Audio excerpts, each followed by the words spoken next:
Okay, I definitely have to recognize my university president in the house, President Carlton Brown. Thank you so much.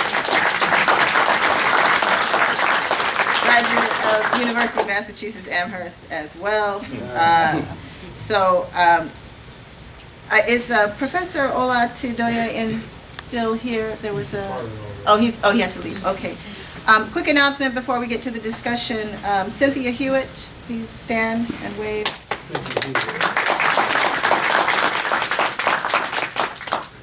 Is at Morehouse College, and she is part of she's the leadership of which we are a part, helping to sponsor the visit by President Nana Ama Amisa III, Paramount Queen, Makisim Traditional Area, and 5 officers of the Central Region Queens Association of Ghana.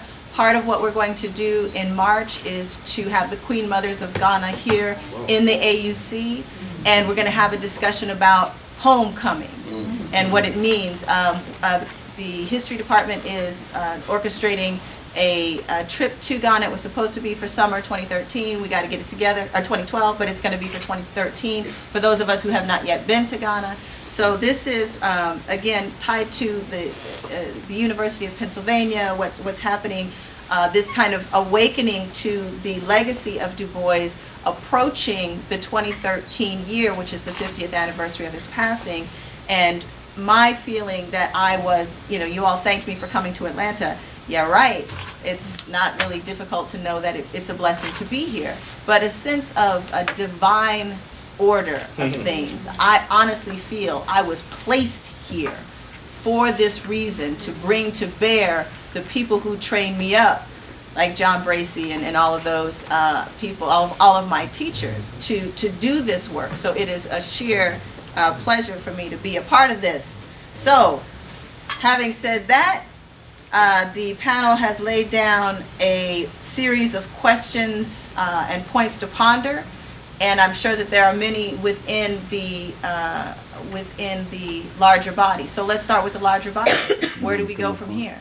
What's this? You want to come up front to ask a question? Oh, and if you would come up to ask a question or make a comment, we're filming this for the YouTube. We already have last month's on, and this month's will be uploaded shortly. So, points of departure.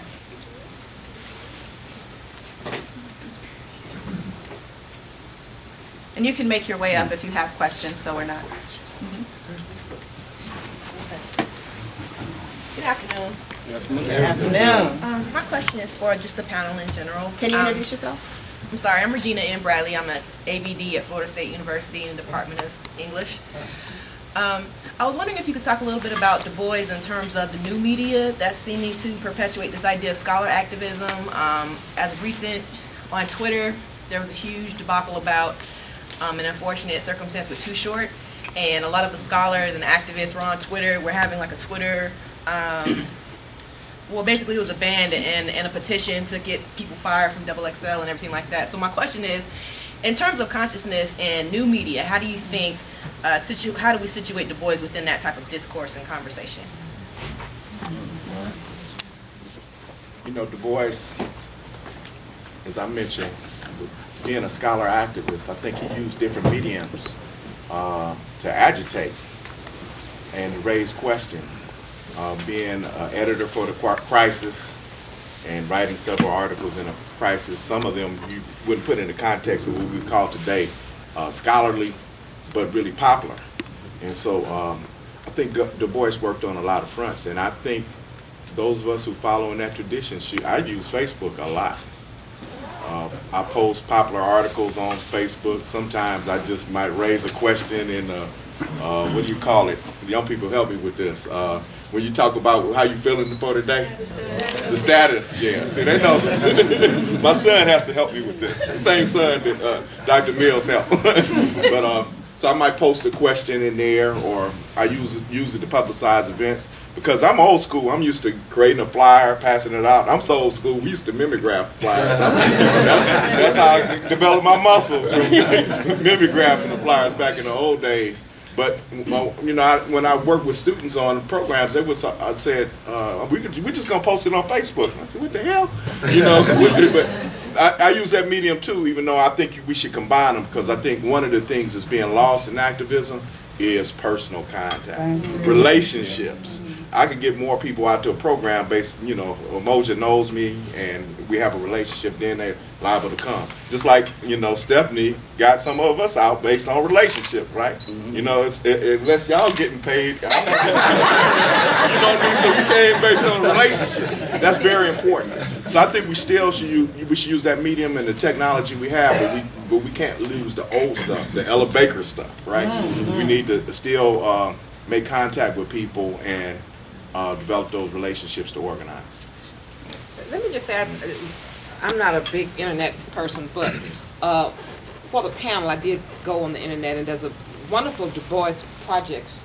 There's a Du Bois blog that's circulating, and someone is reproducing his Philadelphia Negro research in Philadelphia. So there are wonderful Du Bois projects that you can access on the internet, including this blog. So I shouldn't have been surprised, but so I would say that Du Bois lives now in these new media, and that may be the primary way in which young people will get introduced to Du Bois rather than through text, unfortunately. And Sandra Flowers here, the director of the WISE program, is creating for the conference a second life, an entire project around Du Bois. And so the concept of using social media, but also the web tools that we have for international communication, because Second Life, when you look at the map at Second Life, who's using it? It's at the elite institutions, but it's also international, where people are interacting in these ways. So she's building an entire Second Life space for Du Bois for the 2013 conference. I'd just like to remind us that regardless of the medium, because that's the mechanism for the voice, what Du Bois is really asking us to do is to use integrity in our study. So whether it's a contemporary youth issue, regardless of the issue, Du Bois has laid down, as I said earlier, a paradigm for how do we go about doing that. And the idea of activism, sociology, or even having conversation is to produce some concrete positive change. So it's not just about going about it in an arbitrary way, but in the systematic way, because replication of those outcomes is also important.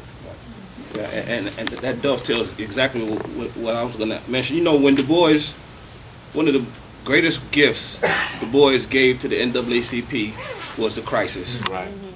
And what made crisis tick was in addition to its high level of scholarship, it was really situated in the zeitgeist of the time.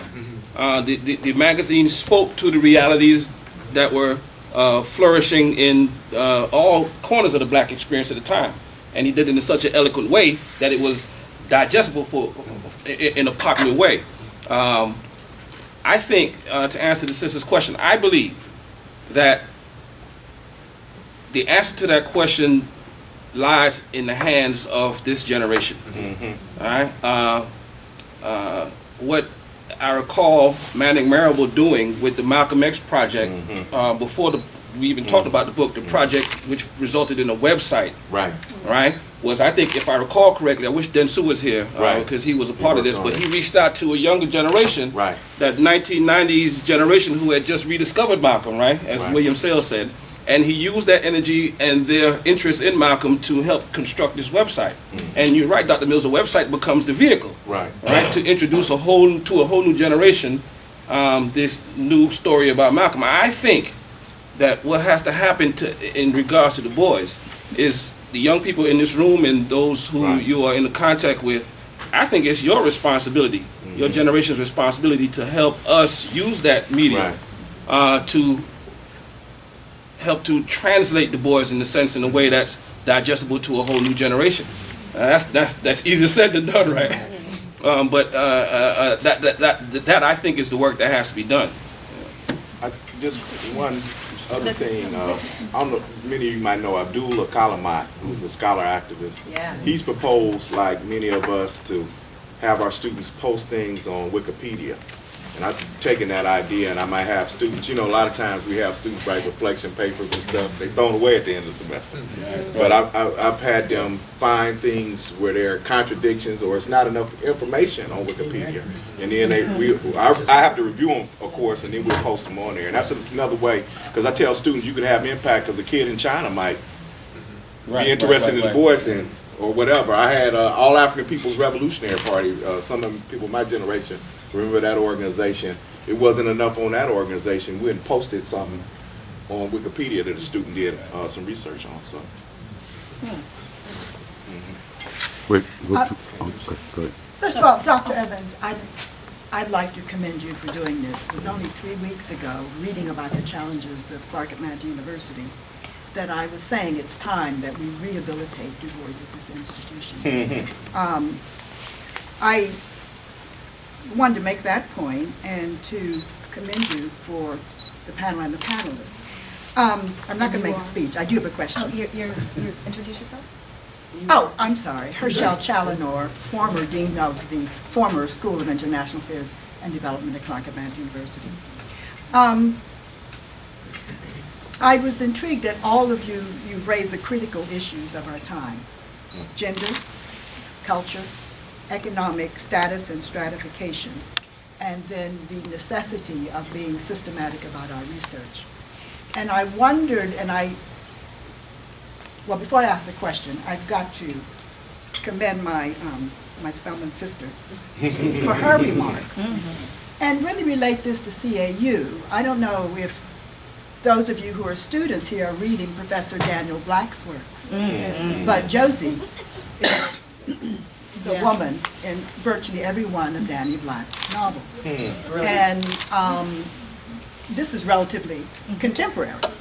So I certainly applaud your lifting that. But my question is this. There is this current debate now, mainly over Charles Murray's book, Coming Apart.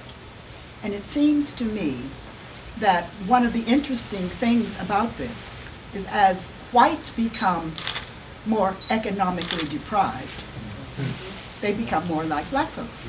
So I wondered if you would comment on that as it relates to that element of Du Bois's work that you have studied and the Charles Murray thesis and study on Coming Apart. Could you repeat that, please? I didn't hear that. They become more like what? Black people. Oh, okay. No, it's. I got his thesis, and I still haven't read the book. I apologize for that. Is historically we've said the main difference between blacks and whites is culture. Something you lifted up, but people are reading this book, Coming Apart, which is a study of whites, poor whites, and what has happened. And I'm saying, my take from this is that economics may be the most critical factor in the differences, because the more whites become impoverished, the more apparently they're acting in the sociological ways that have been attributed to black folks. And as the geography, the demographics change as well. Yes, so I'd like to know. I think that's a great point. I'm feeling the need to perhaps see it perhaps a little differently. The late Ronald Walters, someone who was really dear to me, wrote an important book called White Nationalism. And he argued that, and this is, I think he published this in 2001 maybe. And in his book he's arguing among many key points that part of what we were seeing unfolding in the context of American public policy were some very abrupt expressions of what he called white nationalism. And what's the source of that white nationalism? You recall back in the 1980s, you had movies such as Falling Down and all these other movies that were trying to capture this angry white man phenomenon in political discourse. We talked about the Reagan Democrat. And so there's this building anger and frustration in some segments of the white community. I certainly don't want to speak in too broad terms, but some segments of the white community that were beginning to react reflectively to the newfound economic frustrations and challenges that were confronting them. But what I see today is a continuation of that. And I think Charles Murray is penning an analysis that's really explaining something that I think we've seen coming for some time, and certainly Ronald Walters was pointing to this. But I would argue that those kind of responses to the economic hardships are qualitatively and quantitatively different from the kind of responses we have traditionally in our community put forth to our economic frustrations. So in many ways, we have found chapters in our experience where our response to those kind of economic frustrations were to find alliance with other frustrated whites in the context of trying to build sometimes very radical movements to transform the source of these economic frustrations.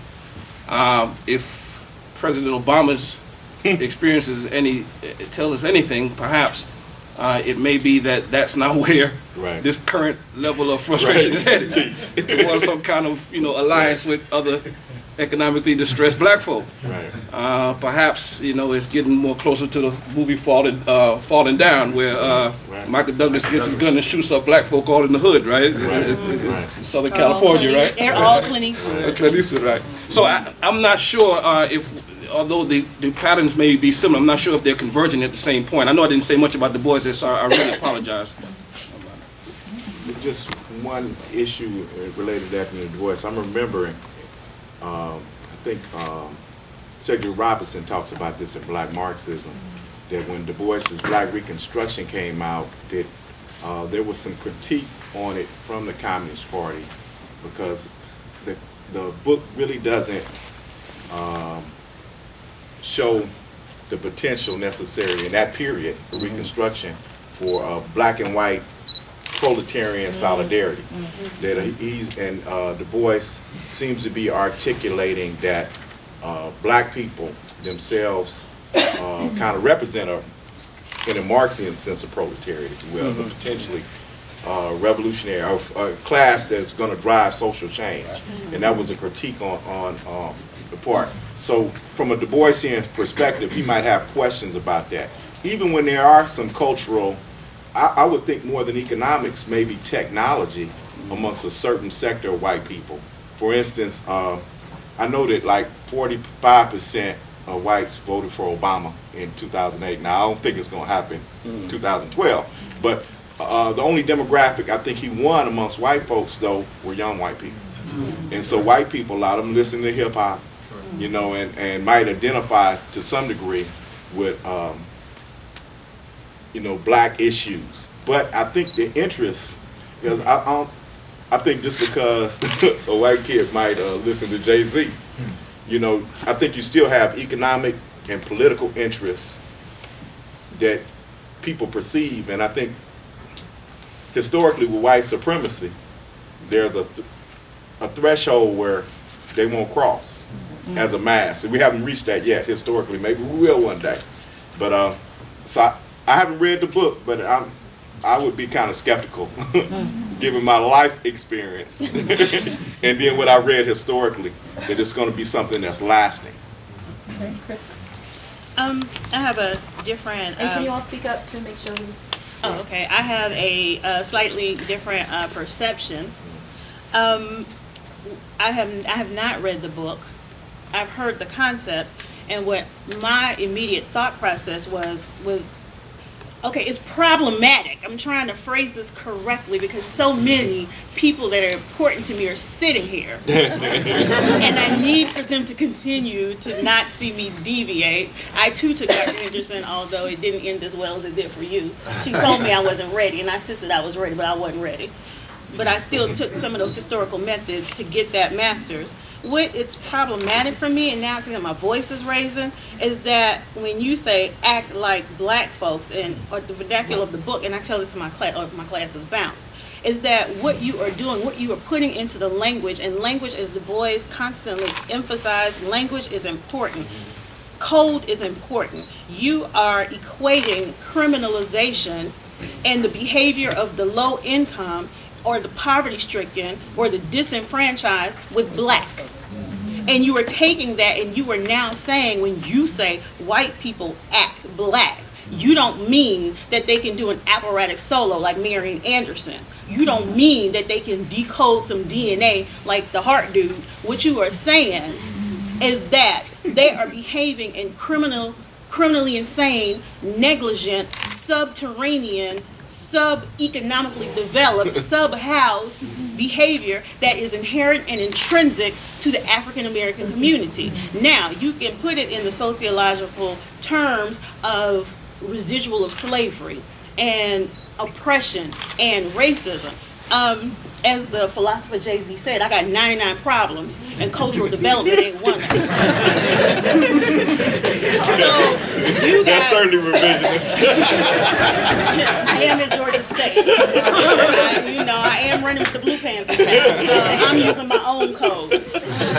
What you're saying is that, okay, now, oh my gosh, during Reconstruction, during the earliest 20th century, during the Nadir, during Civil Rights Movement, you had the people who were dedicated to keeping the line of demarcation of supremacy, and then you had the people who apparently all hired the help and really wanted to change and didn't know what to do. But from the outside looking in, there is no black middle class. There is no black intellectualism. There are the Bagger Vances, the Negro elite, that magical Negro, that one, that isolated one. But overall, they generally black and po, and then once in a while you get one who want to integrate some university and make it happen. You're saying now that what Du Bois was saying in his essay, in the race essay, that the brain is the same. The head is the same. The epidermis is the same. The texture is different, but these physiological differences, there aren't any in humans. So the differences have to be cultural. And here again, we have this dichotomy, this complex Du Bois who says, we are oppressed, but yet we really should learn Latin. And we should run a business. And we should have ownership. And y'all are backwards. And this same hip hop that started out as liberation music with the golden era, shout out to the East Coast, is now this foolishness that the scholar, tell me your name again, ABD lady? Regina is talking about Too Short putting this foolishness, this degrading, denigrating foolishness. And so Du Bois, who in 1898 looks a little hinky, talking about y'all need to learn some Greek and buy some property, and with 30-something years out of slavery, okay, now in 2012, you got the young kid putting degrading, denigrating, emasculating, disrespectful material on the internet as entertainment, and those same white kids in Idaho who claim to relate to people of color are buying this because this is what black culture is. So you got this strain, the twain is the Mississippi River, cultural development, economic development, and angry white people. And yeah.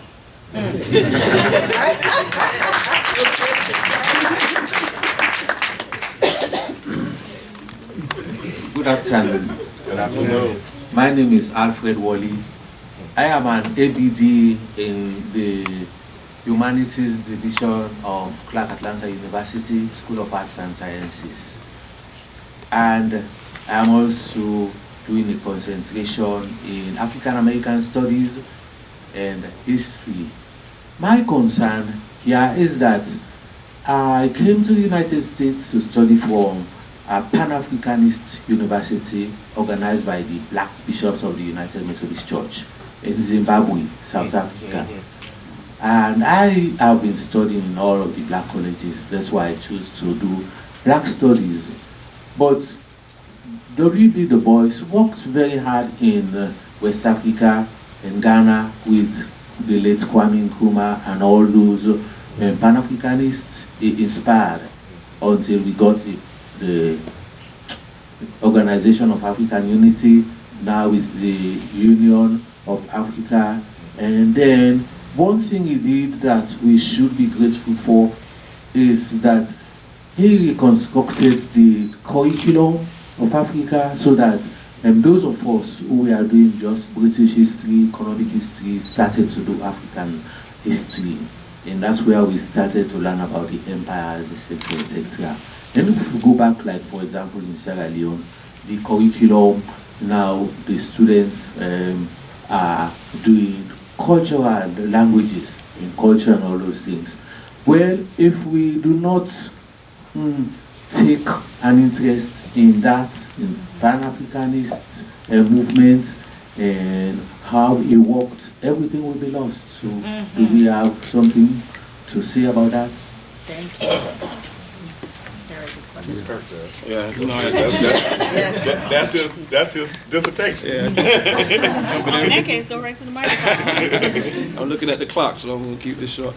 I'll jump at any opportunity to talk about Pan-Africanism and remind us of it and its utility. You're correct. And I know, Stephanie, at some point we're going to have this conversation on campus with regard to Africa and Du Bois' important work with the Pan-African Congress movement and his writing on the world in Africa. It seems to me that much of what we are saying about Pan-Africanism today can be drawn back to Du Bois. You know, there for a long time you mentioned the African Union and the OAU in reverse, the OAU first and then the African Union.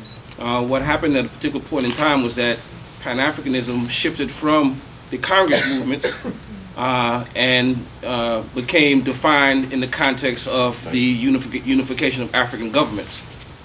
And I recall having a conversation with Dr. Jabril, and he posed an important question in terms of where's the status of Pan-Africanism now. And I responded to that by suggesting that today Pan-Africanism has shifted away from a focus on the unification of governments. That is not to say that governments are irrelevant, but it's certainly to say that Pan-Africanism comes back to where Du Bois articulated Pan-Africanism as being an expression of, on the one hand, this deep concentration among African people to grapple with the concrete realities that confront them wherever they may be. All right, and the scholarship spoke to that, right? The scholarship was grounded in a very concrete, those concrete realities, and so that's why he's going to spend so much time talking about slavery while he's here in the United States and focusing therein. But at the same time, Du Bois is going to make the case that that work, that groundwork, has to be linked and connected to the conditions and experiences of Africans abroad. And it seems to me that any discussion of Pan-Africanism that does not pick up where Du Bois left off is really an empty discussion. We can no longer speak of it in terms of the unification of governments. Again, governments are important. We have some governments that are prepared to make their meaningful contribution, but no longer can that be defined in a way that negates the diaspora, negates Africans on the ground in those African countries who are not linked to the state, linked to other kind of political formations that are themselves linked to formations abroad, all right, that are not state-based. And again, I would say that in the spirit of our conversation, that Du Bois was there, and he was articulating that back in the 1940s with clarity, which is interesting because he becomes one of the important thinkers contributing to the important Fifth Pan-African Congress, out of which the focus on the state and the essential grows, right? So it's one of those twists in history that.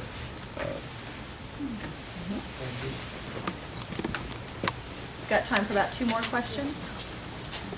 Yes, good afternoon, Dr. Evans. Thanks for bringing this energy to Clark Atlanta University for this event. We've already discussed that, but this is great to kind of really coalesce this whole mindset about what Du Bois has done for us. Panelists, everybody's approached from different angles, and I think you presented it for us, again, to make sure we know the importance of making sure his words live on. 2 comments. One was about the issue of internationalizing his work. I remember being in Portugal, Lisbon, Portugal, a few years ago, and I spoke with a brother from Gabon who was studying at Paris and Lyon in sociology. So we were discussing about Frantz Fanon and a couple of things, and he had never heard of Du Bois. So I'm flabbergasted just like you just did. So I'm just trying to look at how best can we internationalize the approach and how impactful would his work be in other countries. It's not as though people don't know, because he was in Ghana. Kwame Nkrumah brought him there, and he died in Ghana. So it's not like people don't know, but it's just interesting that other countries should know. The other question was really about the Philadelphia Negro and how that was like one of the first sociological analyses, but how maybe the system here may have used it to pigeonhole us to go into certain disciplines. As if we were studying ourselves, but the oppressor used that to look at ways to pigeonhole us. Introduce yourself. I'm sorry, I'm Tim Moore in the Department of Psychology, currently serves the chairperson of the Department of Psychology. Which way we going? Ooh. Yeah. I mean, That was, to me, both of those are really more of a statement. We have to begin to think more globally as scholars, to engage more brothers and sisters in the Caribbean. But then, practically, what does that mean? That means that I have to make sure that my students travel abroad and interact with students other places. I have to make sure that I interact with scholars other places. I got to make sure that we do international work. Like Beverly last year just went to Palestine with a group of women scholars, right? And I'm sure when they went there, they didn't just learn, they shared. So again, it's about developing those relationships, and I think that'll be the cornerstone of the global piece. I'd say that everyone, if you're asked the question, do you have a passport that's current? The answer's got to be yes, indeed. So if you don't have a passport, get a passport. The international piece, I emphasize study abroad to my class, and I am fanatical about it. I walk the students down to Dr. Brown's office. I'll call him on the phone. I email him. I text him. Students come to ask me about the exam, and they end up in Dr. Brown's office because you need a global worldview. I tell my students constantly, the game is not for you. I don't know what you think you're getting to, but the game is not for you. You need to be able to compete. And to be able to compete, you have to know what's required. And to know what's required, your worldview, your horizon, your mindset, your theory, your philosophy, your convictions have to be larger than you came from here and you go to school here. And that's the undergird of each and every class, is a global worldview. The international piece is that we have to get the work out and we have to make it larger, because Dr. Moore spoke to the work being pigeonholed. That's sort of between Reconstruction and the long civil rights movement, black women in the workforce were domestics or teachers. Black men worked at the post office or were teachers or were deans, or there was this limited career scope. And that same thing is happening to our work. When I say I'm researching women activists, then it becomes boxed and labeled civil rights work. When I bring in the fact that I think my women are womanists, then they want to make it women's studies. You're trying to limit my scope and limit my research into something that's comfortable for you. And we as professors and administrator types, that global view, yeah, because I'm not in that global view has to be, scholar activism, yes, because you're as a chair, your foot is in administration. You affect policy, you affect change, you make policy, you institute. So when you're talking to your student about having a passport, Dr. Mills, when you're talking to your mentees, when you are talking to people and they see it and they hear the experience, they're not limited. And that's where that medium, the internet medium, becomes a vehicle for getting the work out and controlling the perception. And that's what I was going to say earlier. We need to control not the intellectual discussion, but the perception. We do not control that. Like with the book by Murray, we don't control perception. We don't control the flow. We don't control the channels. And we need to guide that. We need to get it out. And it goes back to your work. It's like the new Black Panther Party. It's the new Pan-Africanism. We have to take our culture, take it back. But music we let them have. But it's both. It's both. It's the Du Bois in soliloquy, which I'm using in my class, which is this kind of final comment, talks about the necessary marriage of form and content. That it's not a dichotomy, that it's not either we control the substance of the research or we control the medium, right? And he's talking about this in the context of the paper that he failed when he was writing at Harvard University. And he said, I had an activist, my message was on point, but the structure of my writing was not passing. So I had to, take a step back and regroup and acknowledge the fact that my writing was not was not at the level that it should be. Right. And so I equate that when you're talking about research and content and structure and, the internet and social media, that it really is producing the research. And again, we have to say, because we're getting ready to close, that this is the Atlanta University, right? Clark College, that we teach research. We research ourselves, but the beauty of Clark College is that we teach research. We teach the next generation of researchers. This is a unique position that we're in, that we do the form and the content. We've got a final did you want very quick comments, very short responses, and then we'll continue the discussion informally. My name is Mac Jones. I have just a brief comment. I think one thing that we might want to do anytime we're talking about Du Bois, especially with young people, and you talked about his transition, but to remember that at his death, Du Bois died as a revolutionary. That's right. A revolutionary, an anti-communist revolutionary. And this is not sloganeering, but if you understand that, then Murray's stuff and a whole lot of other stuff has an interpretation that's grounded in where Du Bois was. And it's a problem if young people leave thinking that Du Bois' ideas around the turn of the 20th century represented some final statement of Du Bois. That's right. As a matter of fact, Du Bois would probably kick over a lot of traces because he recognized that a lot of stuff he didn't understand until he had lived. But we need to start where he left off. That's the only point I wanted to make. Thank you. I didn't get his name. Mac Jones. Real quick, my name is Malik Brown. I'm a student at CAU. So first and foremost, I want to say that I feel great to be around all these great minds. And as a student, I just want to ask a student-type question. Nothing too profound. It's not going to be that deep. But I wanted to know what the panelists thought about, because I had read a little bit on Du Bois' writing The Talented Tenth, and I was told that he was trying to give certain people more rights to talented tenth or whatnot, and exclude others. And I was just wondering what you guys thought about that, if that was the right take, how I was taking it when I was reading it. That's it. Appreciate it. Thank you. That's an excellent question.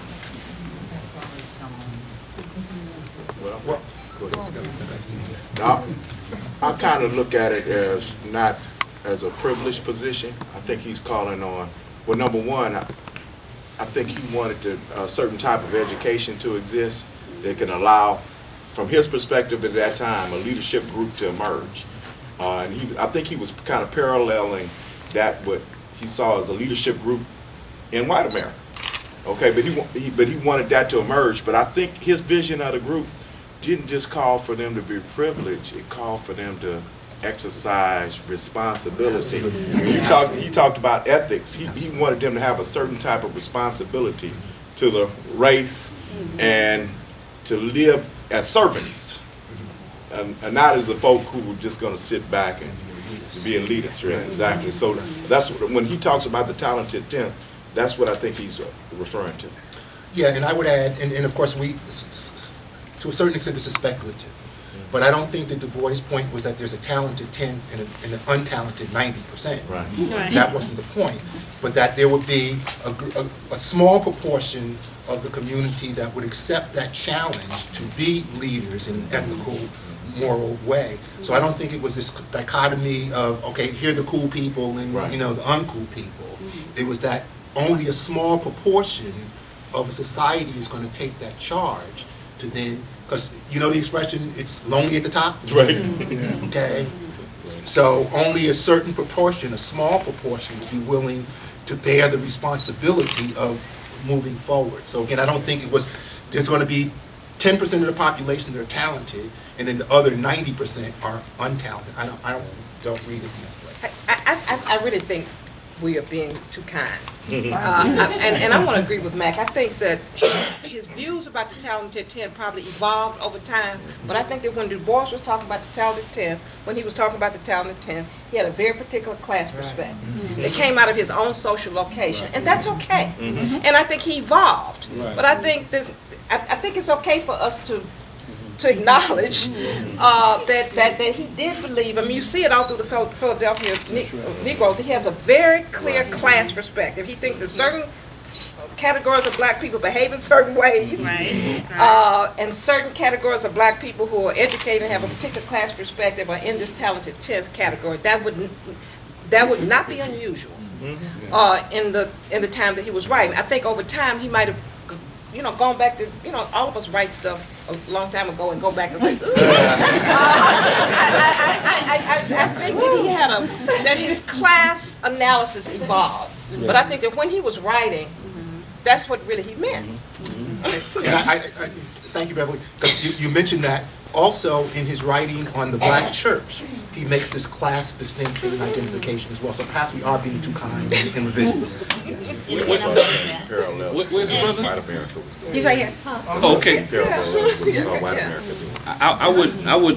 I would reiterate what Beverly said and what Max said a minute ago. Work backwards. I think the fullest appreciation you can get of Du Bois's piece on the Talented Tenth is to read what he said about it years later. All right, and Stephanie, you can help me with this particular place, but he talked about years later. I think it's in the 1950s. He wrote it maybe in the 1940s, late 1940s. He writes about the guiding 100th. Right. Right. 1948. Go ahead, President Brown. Right. And Dr. Sheftall is right. He, at that point, realized that this group that he was uplifting, or at least charging, I agree with that point, Dr. Mills, and he's charging with the task. He realized that they failed at that task. And his response wasn't to replace them with another group in a class without that class-based critique. He replaces them with another way of thinking about the role. And so he then says that he made some mistakes, he had some unrealistic expectations, and perhaps what needed to be, what needed to replace this Talented Tenth was this notion of a guiding 100. And then last letter he wrote to the African leaders, one of his very last things he wrote was a letter in which, if you look at it, it denounces all of that stuff he had said earlier. And he matter of fact, he told the African leaders, don't listen to these brothers. And that's in soliloquy too, when he says he turned against the Talented Tenth because the Talented Tenth turned against him. When his passport was taken away, all of his, frou-frou friends kind of disappeared. So he says, well, obviously these aren't the people to be leading the revolution. So our final, first, thank you is not enough for the panel, but there's no money, so thank you so much.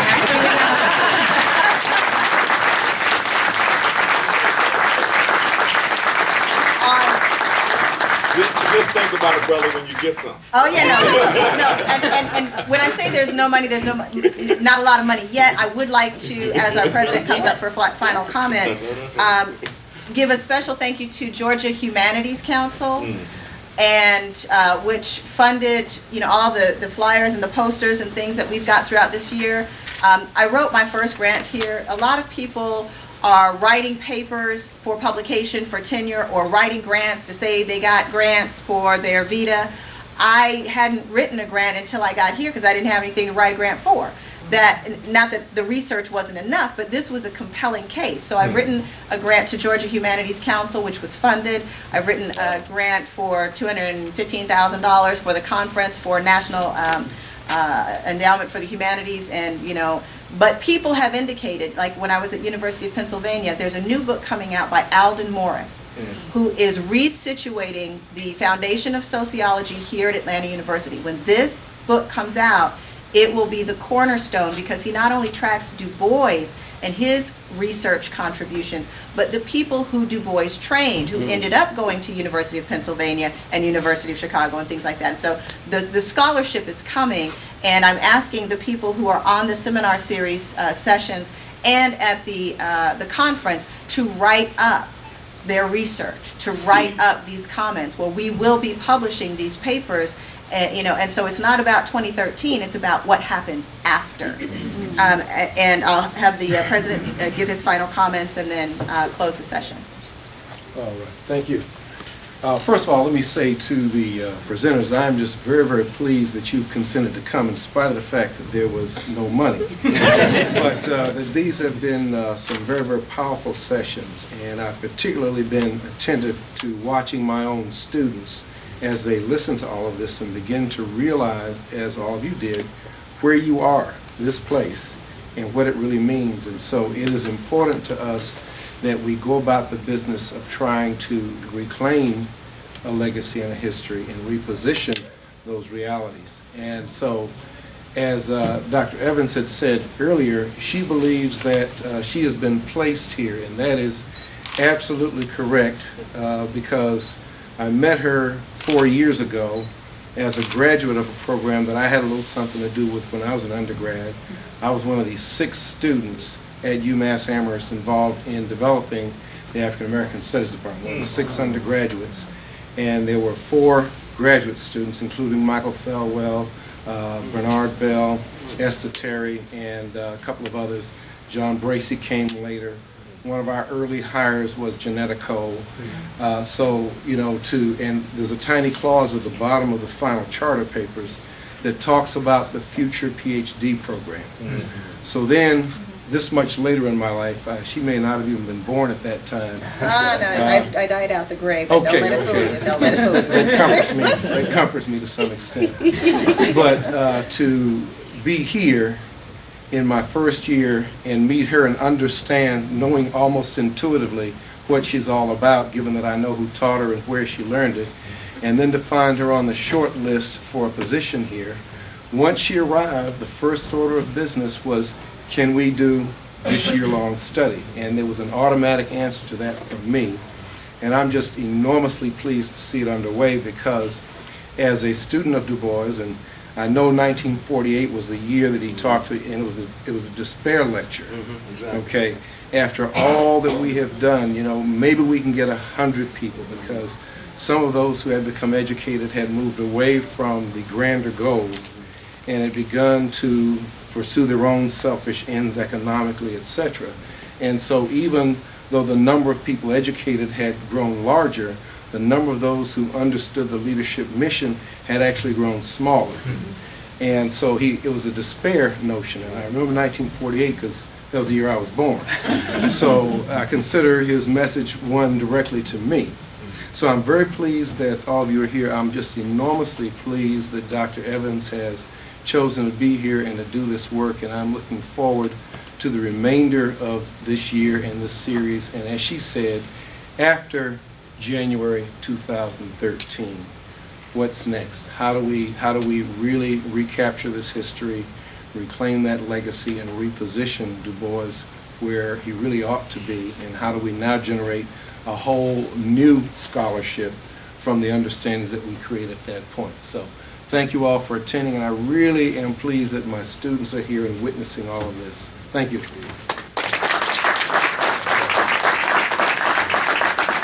Okay, in closing, and I notice another group of students has come in. In closing, I will reiterate that it's an honor to be here to do this work. And for those who could not be here, we are filming. Thank you to Clyde Bradley and Deborah Johnson-Simon and Candy Tate for, you know, assisting in this process. Thank you to Claudia Combs so much, who is the, many of you, the students I'm sure know her in history, who is really the unsung hero of the history department, who makes everything happen. So Ms. Combs is really, you know, the hand that guides this. So I would like to close this, but to say to those of you who were here, turn to a student who just came in and discuss what you heard, because this is really all about the students.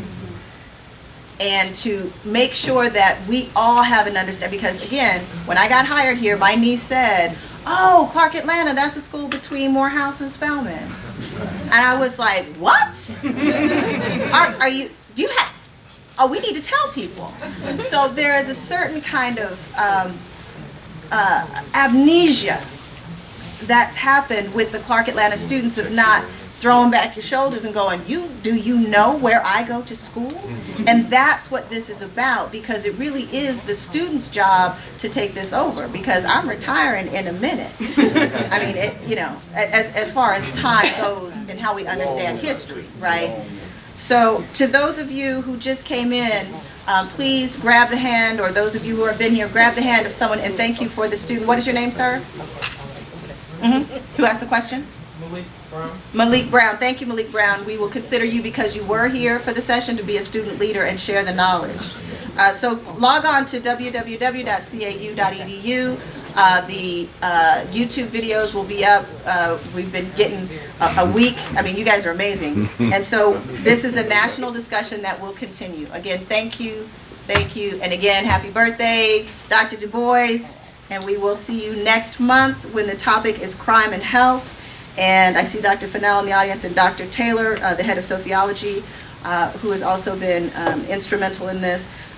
When I came on this campus, one of the first things that happened was Troy Davis. And it made me understand that if we're going to understand Troy Davis and the situation that created that, we then need to read some notes on Negro crime, particularly in Georgia, written in 1904 by W.E.B. Du Bois. So next month we're talking about crime and health, and then literature and art to close out the spring semester. We look forward to seeing you then. Peace be with you, as our provost says. Excuse me, can I get a brief picture? Right there.